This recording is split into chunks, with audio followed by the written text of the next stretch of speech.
তুমি অমুক পাওয়ার দেখায় একটা মানুষকে পিটায় মেরে ফেলে দিলা, অমুক পাওয়ার দেখায় একজনের সম্পদ কলমের খোঁচা দিয়ে দখল করে ফেলে দিলা, মনে করলো যে কেউ দেখলো না। খালি নিঃশ্বাসটা বন্ধ হোক, কবরে যাও, আল্লাহ দেখাবে তোমাকে। খালি কবরে যাও, মুনকার আর নেকির যখন আসবে, চোখগুলো হবে নীল রঙের চোখ, ভয়ঙ্কর। কেমন চোখ ভাই?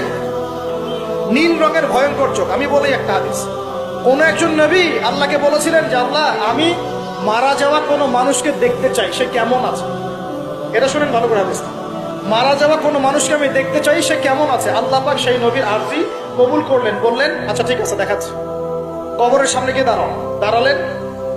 1000 বা 2000 বছর আগের কোন ব্যক্তি যে মারা গেছে তাকে কবর থেকে চিন্তা করো, নবী দেখছেন এবং সে ভয় থরথর করে কাঁপছে, এখনো ভয় থরথর করে কাঁপছে। নবীজি আমাদের নবী নন, অন্য কোন নবী, সেই নবী বলছেন যে তুমি ভয় কাঁপছো কেন, তুমি কত বছর আগে ইন্তেকাল করছো, কি তোমার হালচাল বলো আমাকে। সেই ব্যক্তি বলছে আমি আজকে থেকে 1000 বা 1500 বছর আগে মারা গেছি।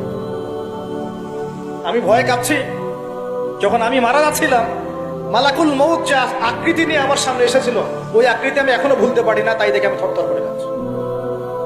তিনি বলছেন যে আমি 1500 বছর হয়ে গেছে আমার মউতে, কিন্তু আমার দেহ থেকে এখন পর্যন্ত রূহ কবজ করার যে কষ্ট, এই কষ্ট এখনো যায় না।